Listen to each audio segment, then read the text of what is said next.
All right, welcome everybody. It's Wednesday, time for My Fence Life, my favorite part of the week. Special guest today, though, Isaac. I bet you half the people watching this already know who you are, but just in case, let's let them know. Okay, well, I'm in charge over here at Your Bid Helper, so I just help people with commercial and industrial bids, and do the takeoffs and review the plans and stuff. So that's what we do here.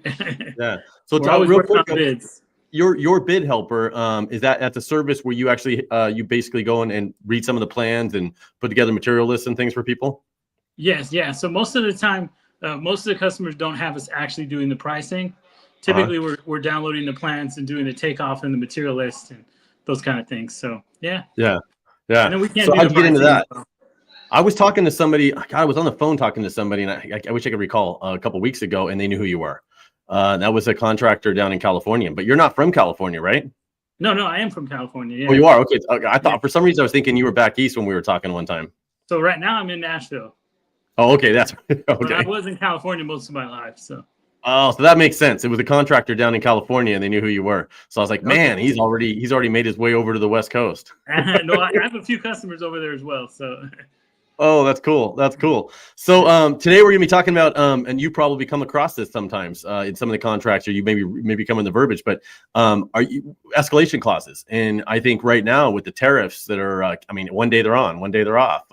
Suppliers, some suppliers are already increasing on the tariffs that are coming in pretty soon, and some of the American-made products are holding tight. But what does that do on the bids, man? I mean, you're talking to people about bids all day long. Are people nervous? I haven't had a lot of customers that express being nervous to me, but I've heard some other people in the fence industry that are pretty nervous and wanting to buy materials for jobs that they haven't even sold yet. It's like, whoa, that's pretty aggressive. If you want to go out and buy materials for $1 million job that you haven't even sold yet. But, yeah, and people are going to start stockpiling, and an escalation clause basically is something that helps protect your bid.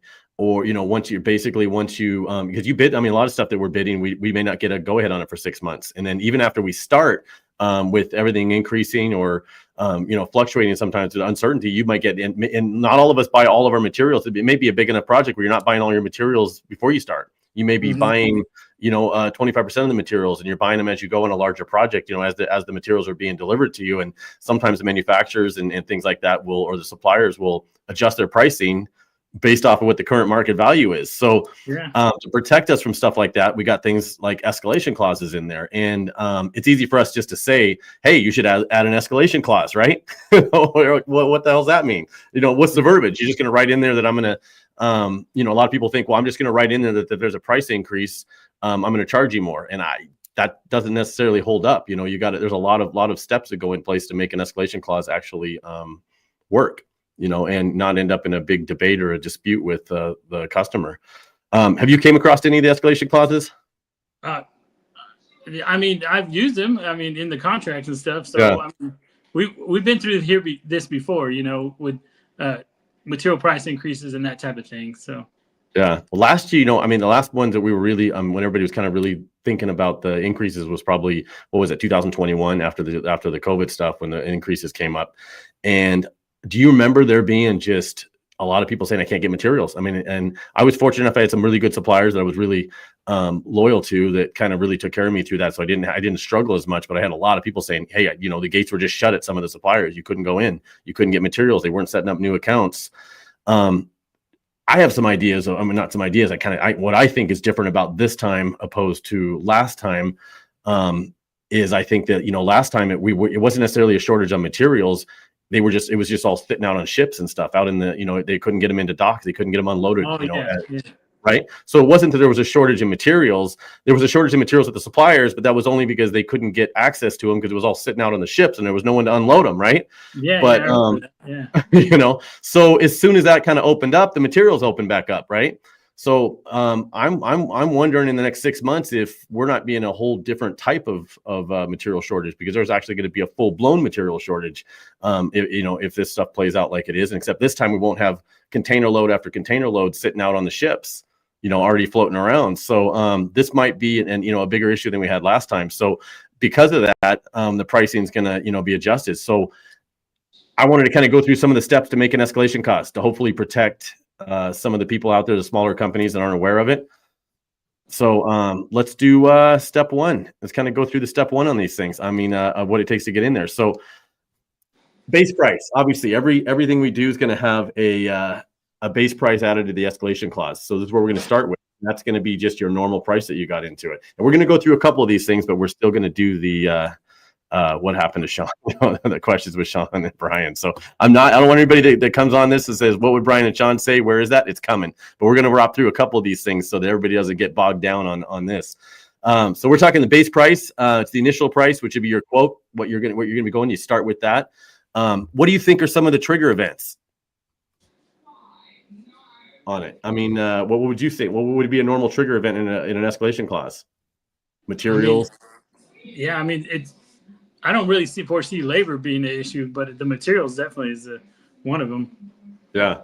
So materials is what we're going to basically be focused on, because that's kind of what everybody's worrying about right now. And it's hard for us to come back and say, hey, our labor costs went up. We were paying our guys more money, things like that. But if you were working for, say it's a project where the labor costs are based off of prevailing wage or union wages or something like that, and something gets negotiated and all of a sudden prevailing wage goes up, you could probably implement something like this. But then you have to have specified factors in it, which is, if it increases by over a certain amount or a percentage or a solid amount, then that would trigger, so if you had material costs, in your job figured at a certain amount, and materials based off of your supplier went up a X amount of money, that would be a trigger event. Because we're not just worried about that. So that's kind of what we're talking about. So step one, you got to have part of your escalation clause a base price. Step two, you got to have a trigger event.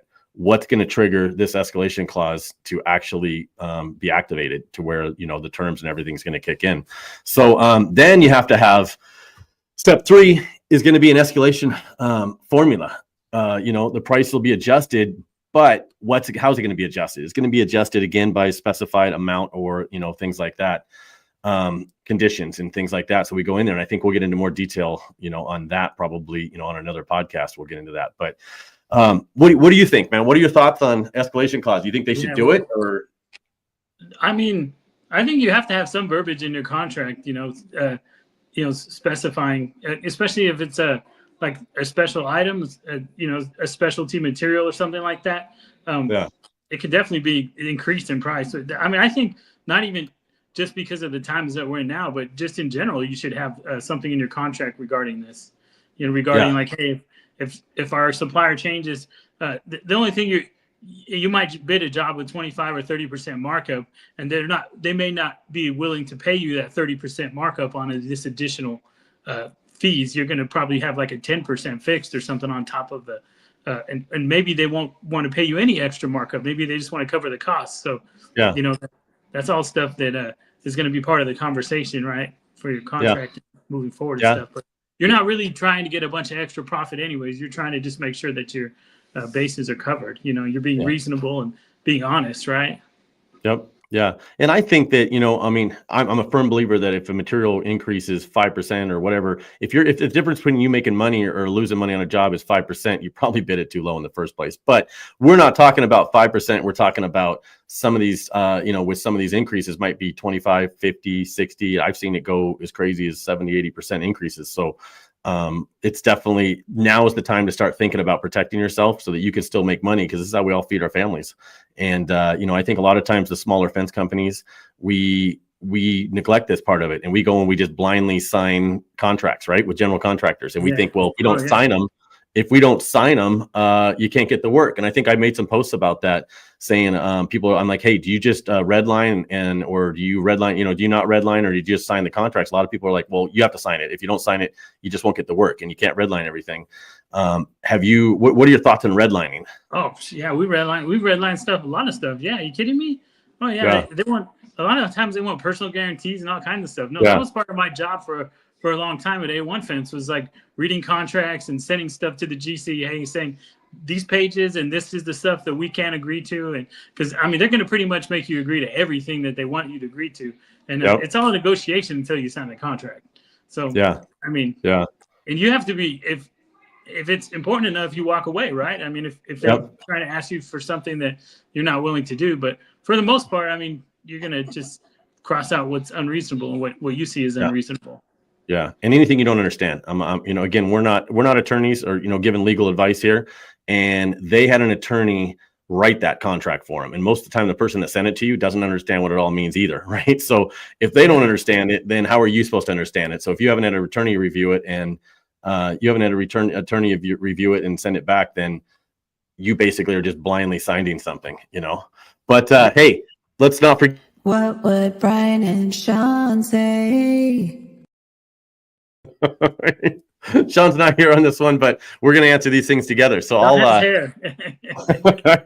So we'll start.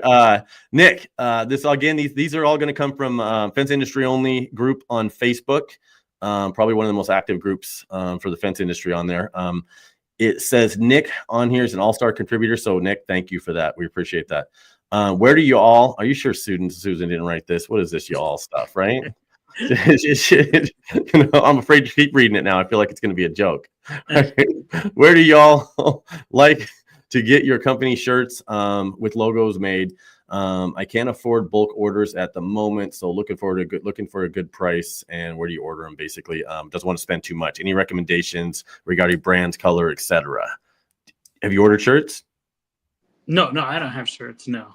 The only thing I can say, because I've had hats made in the past, and your local, if you find a local shop that's like right down the street from I've had good luck with local people who made hats and shirts for me in the past. So that's the only thing I can recommend, but I'm sure you can find 100 people to do it. Yeah. We've been getting shirts made for a long time. I think we got a local place we get them from. And I was reaching out to Alex over at Brand Builders too. So I think that might be a good place to start. I know a lot of people that got their shirts and stuff and design stuff from them. So Brand Builders, Alex Harris, and I think Cannon Johnson and stuff as well. So I would definitely check that out. So when's the last time you got some shirts, man? I know it's changed a little bit lately. It's everything went up a little bit, but not too bad, right? Yeah, no, I didn't. I can't remember the last time I had a shirt made. The last time I had hats was the things that I had made. So yeah. Hats. Yeah, I think for hats, True Line Express probably on the hats is we kind of run with on something like that. So I guess there's people in our auction. Go on you know what? I think this is great. We'll have to go back and get some of the answers on this post on Fence Industry Only. Let's see what else we got, Susan. Whip it up. That was an easy one. David Cooper. I'm looking for recommendations for digital system to keep track of pending jobs, track progress, save contracts, sketches, etc. I'm running 4 crews and I'm becoming challenged to keep up with this. So you probably know quite a bit about different softwares and different stuff to track stuff with. I can't say that I do, honestly. I know there's a lot of them out there, but I don't have experience with them. A lot of the companies that I worked with use like Excel spreadsheets, which is really outdated. But yeah, no, a lot of people. There ain't nothing wrong with that. Excel's a great tool for new companies. I still do a lot of my quotes on Excel and stuff as well. So I'm glad that you said Excel because automatically we start thinking paid software programs and things like that. And we are paying for Excel now. It's a monthly fee. But for us, so we use Excel for a lot of stuff. So there's no shame if anybody's tracking their stuff on Excel. Contracts and things like that, and it's a great tool for saving stuff, and it syncs well with with other stuff. But we use Jobber a lot. Jobber, okay. On ours, Yeah, we track a lot of jobs with Jobber. We tried some different platforms, but I know there's a ton of them. Go to the fence show. You'll probably see a bunch of Oh yeah, yeah. definitely all the ones that are really working to support the industry are at the fence show in Las Vegas. There's no doubt. So I would check that out and maybe go on to fencshow.com and take a look at the list of exhibitors that are exhibiting at our show, because we've had a lot of contacts with most of them. And I'm telling you, those are definitely the people that are supporting the industry, and it'll probably be a good spot to my first place I would check it out. But for us, we use Jobber and some other ones we've been trying out. Let's see what else we got. Justin Craig Woods. I know this has been asked before. Oh gosh, let's see what this is going to be, huh? What is everyone using for invoice? This is kind of similar, right? Using for invoice estimate on that accepts payments.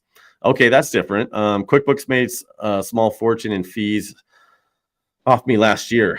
Well, I wouldn't think that it's going to be any cheaper to go anywhere else. I mean, the credit card processing fees are probably so similar. Do you use any software that does any kind of payment collecting? No, I don't. I have so people pay me through QuickBooks, but they pay me through their QuickBooks. So it's not like I send them. My invoices don't come through QuickBooks.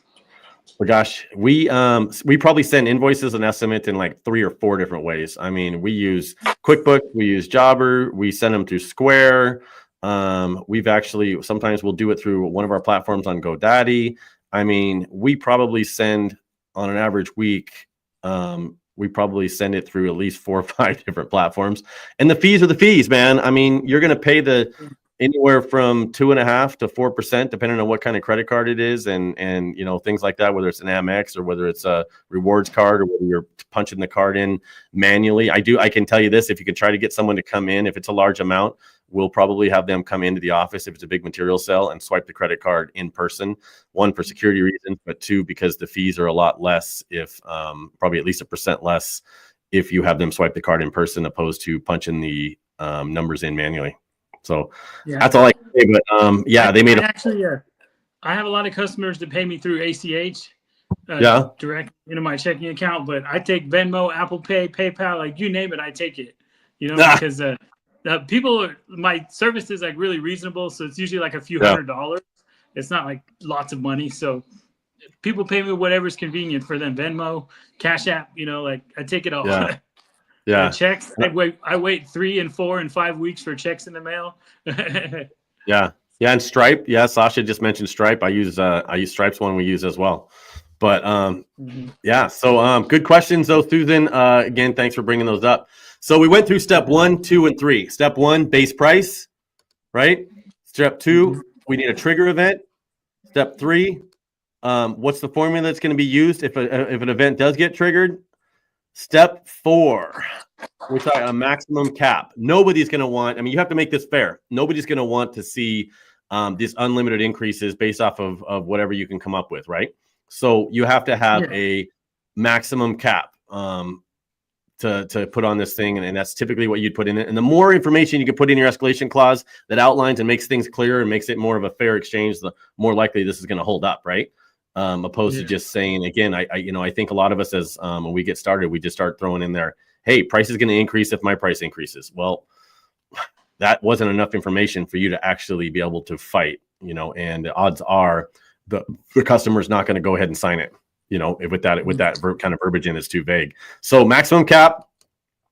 Now we've got time period. The price adjusts under the clause to be made, and these increases may, people may just not want this thing increased, daily or weekly every single time you're doing it. So a little tiny increase. So they may say this can only increase, once a year, or if it's a big project, or maybe once a month, or things like this when you're doing your invoicing. So you have to have a time period, basically upon the occurrence of the trigger of the event. So that's something that's important to get in there.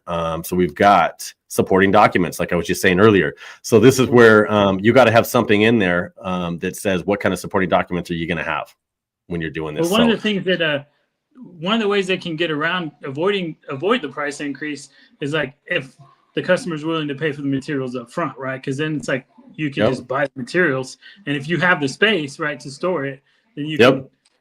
So in the past, I've we've billed customers and we purchased, well, we had to take pictures of the materials in our yard or whatnot. And Yeah. then they paid us, right? And then you can avoid the escalation altogether if you have that. But if it's a job with several years, that you're performing for several years, then yeah, it's going to be a lot more complicated than storing material, because if it sits in your yard for a few more years, they might not want the material. They might not like it. You know how the dust kicks up and the finish can fade on that stuff. So even months though, because sometimes you may, like I said, you may have put your bid in, you may get the go ahead on the contract.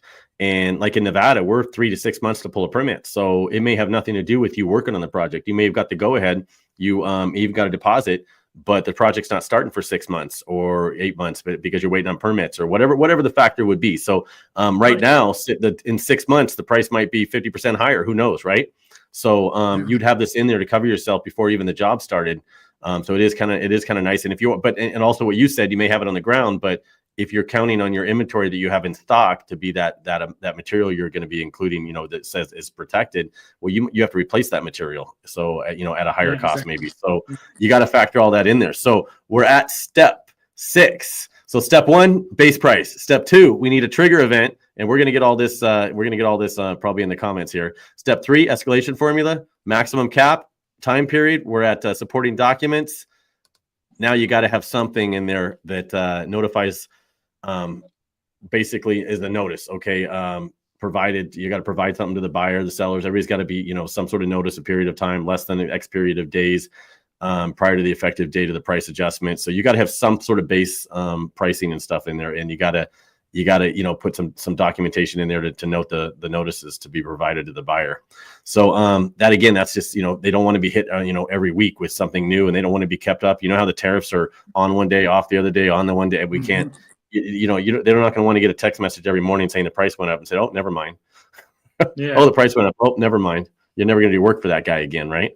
So, but what happens if you don't agree, right? What if there's a price increase? They don't agree with your supporting documents. They think it's BS. They think that you also own the material company. So therefore there's conflict, since you're just creating the invoices yourself to justify and that would happen, right? Sometimes you're creating the invoices yourself to justify the increase in pricing, things like that. You got to have what's going to happen if there is a dispute. That's step 8. That has to be on there. Are you going to go to arbitration, mediation, whatever it's going to be.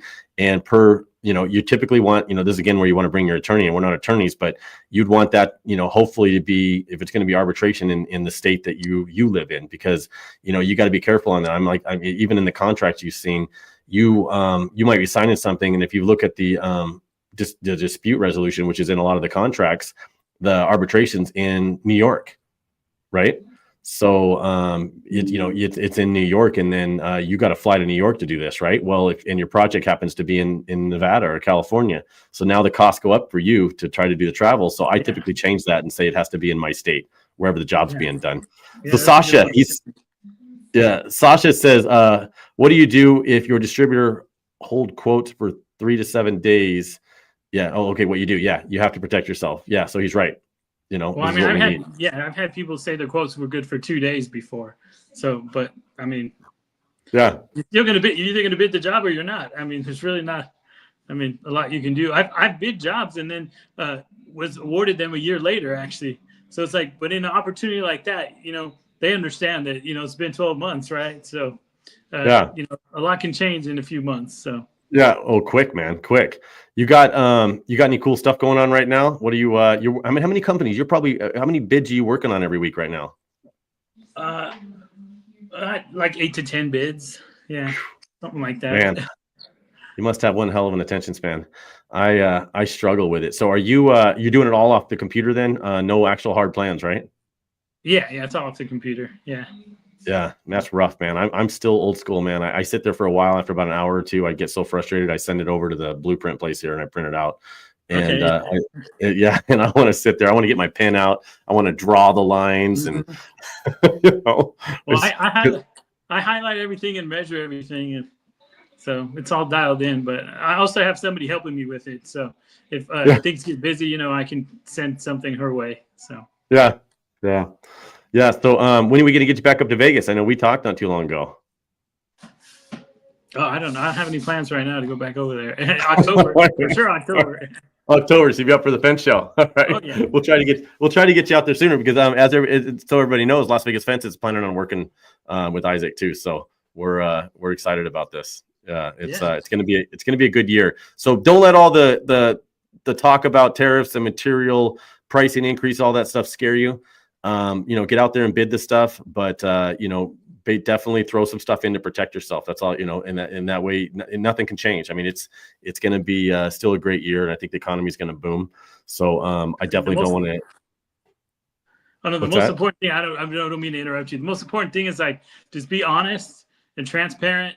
You got to just be upfront about everything. If you're respectful and you're honest, like there's no reason to lie or to be shady about anything. Like if you're honest and transparent and you bring things up and the customer's going to respect you. I mean, the way that you handle the situation is going to do a lot for your company moving forward. So just be honest, be transparent. Yeah. Say, hey, look, this is what's going on. I mean, even I don't watch the news, but even if you don't watch the news, like people know what's going on.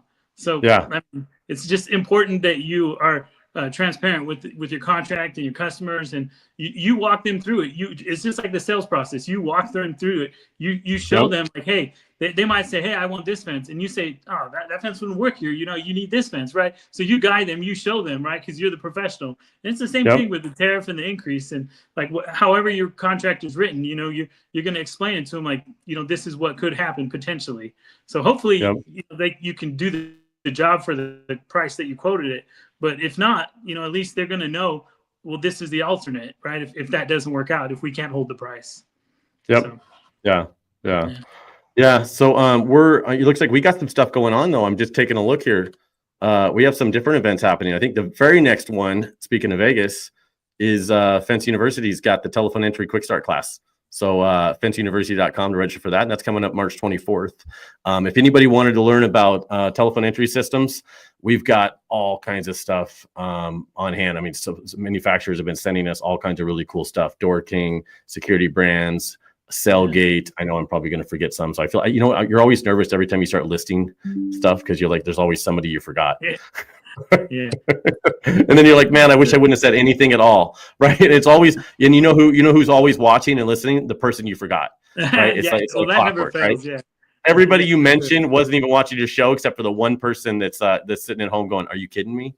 Why he didn't mention me? I just talked to him at lunch. So lots of really cool stuff. We've got an entire access control room basically that's set up where we're going to be hooking those up to gate operators and things like that. So you're going to be able to learn hands-on. I know that's kind of the key. That's a word thrown around a lot now because we've really kind of kicked that off because we believe hands-on is what you need. So fenceuniversity.com, telephone entry, quick start class. Actually, I think, man, when is the Mr. Fence retreats? I think starting tomorrow, right? Mr. Fence Academy's retreat. So he's got that going on. So definitely go to mrfenceacademy.com.